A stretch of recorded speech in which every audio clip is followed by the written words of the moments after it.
Hello everyone, welcome back to another video here on Play on GAA with me, Seamus Brady. In this video, we're going to be doing a full match review of Clare's fantastic victory over Cork by 28 points to 220.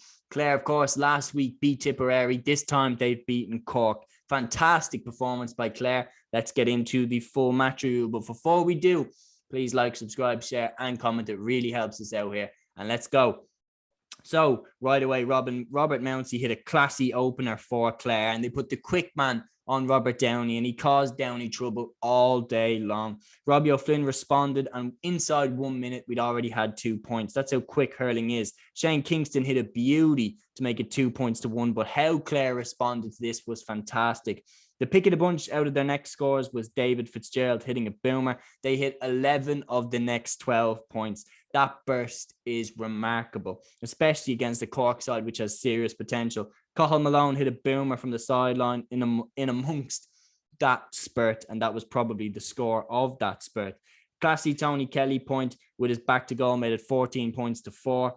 Horgan responded with a great point for Cork, and Alan Connolly backed that up to make it 15 points to 7. Ryan Taylor hit a lovely score after some great trickery by Shane O'Donnell to make it 17 points to 9. Then there was a goal chance for Cork, and they really needed this to go in, but Ava Quilligan denied Patrick Horgan, and Shane Kingston dropped the rebound, and it remained 17 points to 11 after Kingston tapped the resulting clearance over the bar.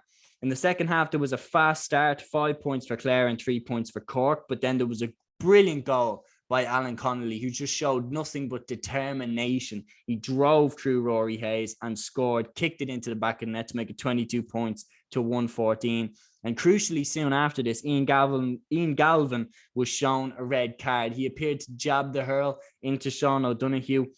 And the two Sunday game pundits, Shane Dowling and Derek McGrath, they were both saying they don't think that's a red card at all.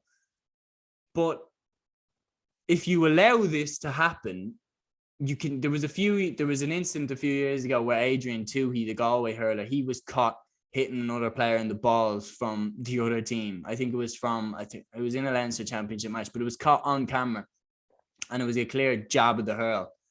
And we don't know from the angle that we seen. Maybe Ian Galvin did the same thing to Sean O'Donoghue. It looked like he hit him in the stomach, but it's just like, do you want to let that creep into the game? Do you want to let that creep into the game? Because I get it about why you don't want the game to go soft.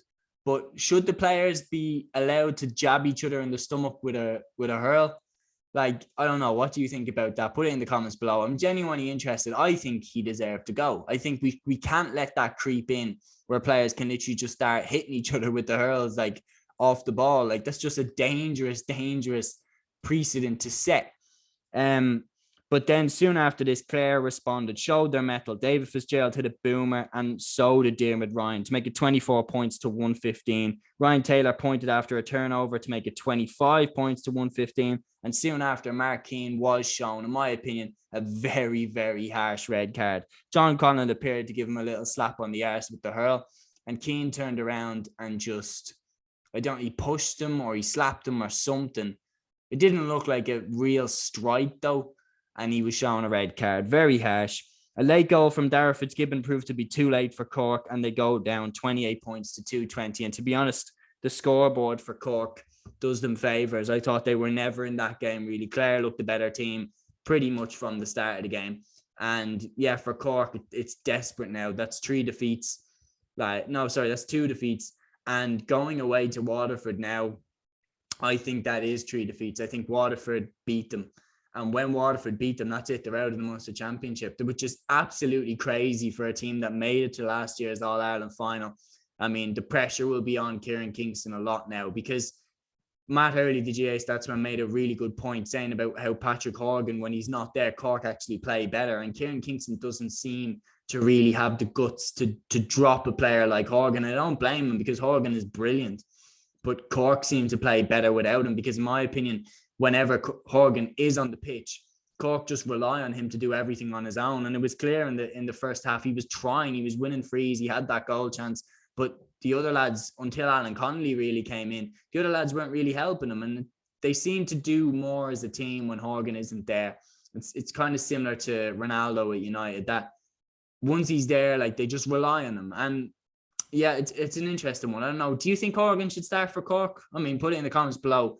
Personally, I agree with Matt. I think I wouldn't start him. I think Cork play better when he isn't on the pitch, and him as an impact sub could be, like a real weapon, like a Shane Dowling for Limerick in 2018 type thing of an elite shooter coming in at a key stage of the game. So yeah, that's my opinion of this game. Clare now go on to play Limerick, which is a mouth-watering clash because obviously Limerick have seen off Cork. They saw off Waterford. Now they're coming in against a Clare side, which is firing. I mean, you got the likes of Peter Duggan, Shane O'Donnell, Tony Kelly. We don't know where Aaron Shanahan is, but John Conlon, like Ryan Taylor, Shane Meehan still has to come back in. And Robert Mounsey looks like one hell of a player. So Clare are firing for this game. And I think this actually could quietly be Limerick's toughest test. I genuinely mean that, because everyone knew Waterford were coming, but Clare are flying under the radar. So keep an eye out. So guys, that is the Play on GAA match review of this game. Until next time, guys, take care.